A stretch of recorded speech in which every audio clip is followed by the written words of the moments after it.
ఆదిలాబాద్ జిల్లాలో ఎయిర్పోర్ట్ కోసం ఇంతకుముందు ముఖ్యమంత్రి గారు, తర్వాత లోకల్ ఎమ్మెల్యే గారు, మన ఎంపీ గారు వాళ్ళు ప్రతిపాదనలు చేసినాం. మీకు అందరికీ ఇక్కడ ఎయిర్పోర్ట్ స్థాపిస్తామని చెప్పారు. కానీ ఇంతవరకు మరి సంవత్సరం గడుస్తున్నా కానీ జూన్ 2వ తారీఖు నాడని ఇనాగరేషన్ చేస్తామని వాళ్ళు పేపర్ ప్రకటన తర్వాత వాళ్ళు ఇంతకన్నా ముందు కూడా హామీ ఇచ్చారు. కానీ ఇంతవరకు అది కార్యరూపం దాచలేదు. మరి మా భూములు ఇప్పుడు పంటలు పండియాలన్నా లేకుంటే తర్వాత ఎక్కడ ఎవరు అమ్ముకున్నదని కూడా ఎవరు వస్తలేరు ముందుకు. మాకు చాలా కష్టమవుతున్నది.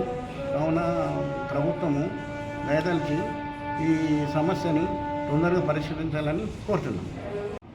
ఇప్పుడు ఈ సంవత్సరము భూములని మరి రైతులు సాగు చేసుకోవచ్చు చేయరాదో మాకు అర్థం కాకుండా ఉన్నది. పంటలు వేసుకునే వాళ్ళు మరి ఇప్పుడు కాలమేమో వర్షాకాలము దగ్గరికి వస్తున్నది. సాగు చేసుకోవడానికి వీలు లేకుండా మీరు జూన్ 2 నాడు ఇనాగ్రేషన్ అన్నారు, మరి ఇంకా అది కాలేదు. కాబట్టి మాకు ఏదో ఒక సమాచారము చెప్తే బాగుంటుంది. ఆ భూసేకరణ కూడా త్వరలోనే మీరు చేపడతారని ఆశిస్తున్నాం. నేను అనుకుంటా రైతులు మాట్లాడుతున్నా. మాకు ఇక్కడ భూములు ఉన్నాయి. మరి ఈ భూములు ఎయిర్పోర్ట్కి పోతాయి అన్నారు. అన్ని సర్వే నెంబర్లు ఇచ్చిండ్రు. మరి ఇంతవరకు కూడా ఏ భూములు పోతున్న విషయాలన్నీ తెలిసినాయి. కానీ మరి ఇంతవరకు ఏం లేదు, అట్లాంటి విషయాలలో ఏం సర్వే లేదు, మాకేం నోటీసులు కూడా రాలేదు.